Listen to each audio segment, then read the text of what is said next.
Welcome back to my sewing room. What we're going to do today is I'm going to place some of this. It's called Dynasty yarn.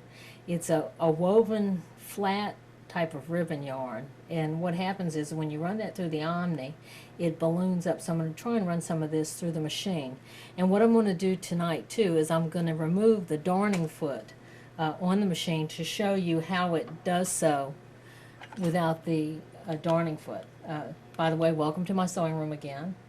And so that you can see everything that I'm doing, I've left the darning foot on, and what I'm going to do is I'm going to turn it to the side, and I'm going to make sure that I screw it in really tightly so that it won't shift down while I'm doing my Omni stitching. So nice and tight so it won't go down. And now what I'm going to do is go ahead and feed my yarn through the machine. Now the way that I have it set up, let me wide angle out on you and show you. You see I have a paper clip hanging from my guide arm for this. And so what I'm going to do with that is I'm going to actually place the yarn through the paper clip and then put it through the back of the feeder finger. As things would happen though, I've got a knot in the thread right now. Let's see. Isn't that always the way? I wish that you would email me and let me know what ribbons or yarns, if I have them available, I'll be happy to put them through the machine for you.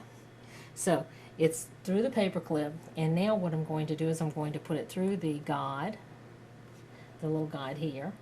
I'm going to put it through the first window of the feeder, through the second, and I'm going to use my dental floss tool again.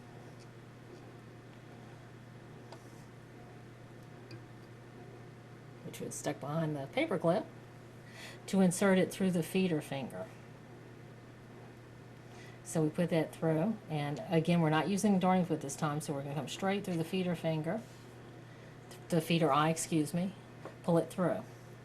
Now if I felt that I wanted to be conservative and not use up my yarn, what I could do is place my finger on the feeder, pull it back, and then just pull back on the yarn until I have just a little bit so that the needle will catch it. What I would do next is put in the item I want to embellish. What I'll do with this is I'm going to again hold the feed finger back with the yarn so that it's not going to be sewn through. Go through the material to pull my bobbin thread up through the material, which I have now. And I will take a couple of just single stitches without the yarn so that I can lock in my stitches. That's always important, I know, and I leave enough so that I can tie it to the back. Making sure, if you can see it, that monofilament. You're going to hold back on the bar again and get the yarn out of the way. Take just a couple of quick stitches. Okay, once you have those, lift your needle up and we're ready to go. Make sure that your yarn is there. Let's see, let's make contact with the yarn, which we did. And we're ready to go. And you see, look how nice it fluffs up. Isn't it pretty? You can make rosettes.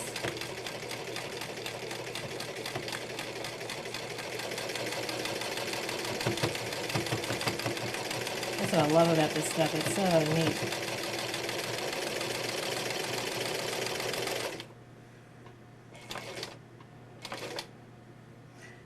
Let me bring you in a little bit closer.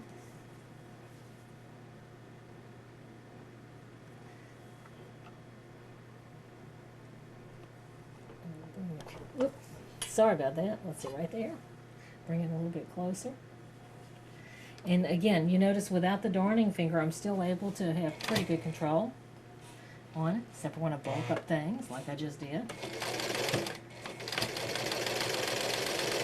And again, you can do all kinds of things if you're into it.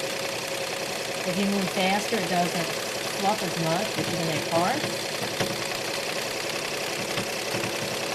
If you can do continuous line things,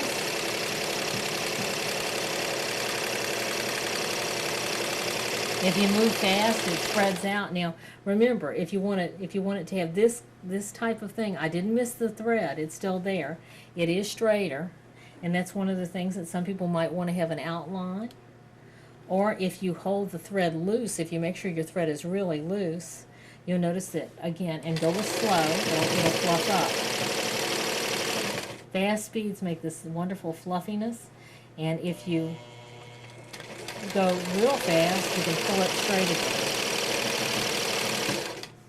It looks like icing on a cake, doesn't it? I just love it. Now you can fill in.